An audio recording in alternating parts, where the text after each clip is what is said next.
आप रीवा से लोकसभा की तैयारी कर रहे हैं, तो क्या उद्देश्य है आपका चुनाव लड़ने का और किन मुद्दों के साथ आप चुनाव मैदान में आ रहे हैं? चुनाव लड़ने का हमारा रीज़न था, मुद्दा यह है कि अभी भारत देश में जितनी सारे राजनीतिक पार्टी के बड़े-बड़े नेता हैं या जितने भी राजनीतिक दल हैं, उन्होंने सिर्फ़ युवा दल को मंडल अध्यक्ष, विधानसभा अध्यक्ष और असली विकास को मुद्दों को लेके बाहर कर दिया गया है। जो असली शिक्षा होती है, असली रोज़गार होते हैं, उसको वंचित कर दिया गया है। आपने जैसा देखा होगा भारत देश में इस समय ड्रग्स का सबसे ज़्यादा चल रहा है और आपने देखा अश्लील गाने जब सबसे ज़्यादा ट्रेंडिंग पे चल रहे हैं, सबसे ज़्यादा इस समय आप चल रहे हैं, देख रहे हैं गाने भी चल ही रहे हैं, साथ साथ में भारत देश की बेरोजगारी सबसे ज़्यादा बढ़ रही है।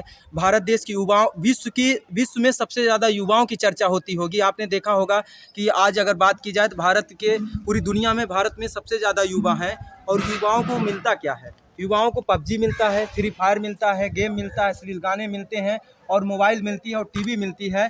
उसी मोबाइल और टीवी को लेके वो खोए हुए हैं। और अगर अब कुछ जो अभी इसमें पूरे तो नहीं आते हैं, बहुत सारे युवा हैं जो हर क्षेत्र में जुड़े हैं, लेकिन जो असली जो 50% के युवा हैं वो बिल्कुल भटक चुके हैं।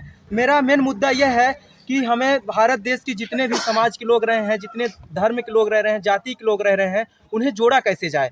क्योंकि अभी जोड़ने का सभा में क्वेश्चन उठाया जा रहा है, ना विधानसभा में, ना लोकसभा में, ना सांसदीय में, कहीं भी उनके लिए बात ही नहीं की जाती है। परिवार के असली मुद्दे को भटका दिया जाता है।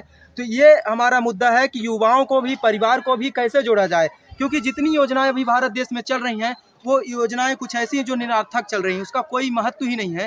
तो हम कोई योजना, कोई कार्य अगर करते हैं तो हमें पता होना चाहिए कि क्यों हम कर रहे हैं।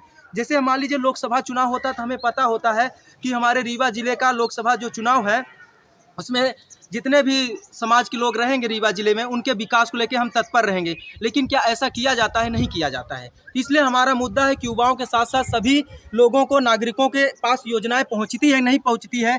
क्योंकि अगर आज सबसे ज़्यादा चुनाव में देखा जाए तो सबसे ज़्यादा पैसे खर्च किए जाते हैं और किसी को बताया नहीं जाता है और सब लोग बोलते हैं कि आप दिखाइए, लेकिन जो असली नहीं दिखाया जाता है। और जैसे मैं इसमें एक बातें रखना चाहूँगा, अगर डिजिटल प्लेटफॉर्म की हम लोग बात करते हैं तो क्यों ना हम डिजिटल प्लेटफॉर्म के माध्यम से चुनाव कराएं। तो जितने भी पैसे बर्बाद होते हैं, मुर्गा, दारू, गांजा, सिगरेट बांट के जो ये पैसे चुनाव लड़ा जाता है, तो उसका पैसा बचा कर हम शिक्षा रोजगार में लाएं। जैसे मान लीजिए, आप एक एग्जाम्पल लूँगा मैं, मान लीजिए एक पंचायत में 100 घर हैं तो उनको 2.5 लाख रुपए देते हैं तो 2.5 करोड़ हो जाता है 100 घर का।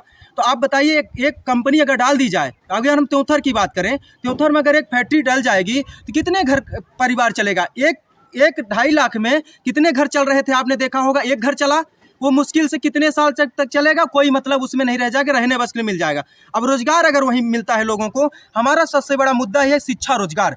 हमको हर व्यक्ति को जागरूक और समझदारी पे ले जाना है ताकि वो जागरूक होकर हर सीढ़ियों तक पहुँचे, रोजगार से हर जगह वो मजबूती के साथ पहुँचे। आप इसमें आप देखेंगे, अगर रोजगार डलती है तो 100 घर अगर जुड़ते हैं उस कंपनी से, 100 घर अपने दम पे मेहनत करके मजबूर नहीं होंगे। क्योंकि आज योजनाओं से हमारा समाज, हमारा देश, हमारा लोग, हमारे नागरिक मजबूर होते जा रहे हैं।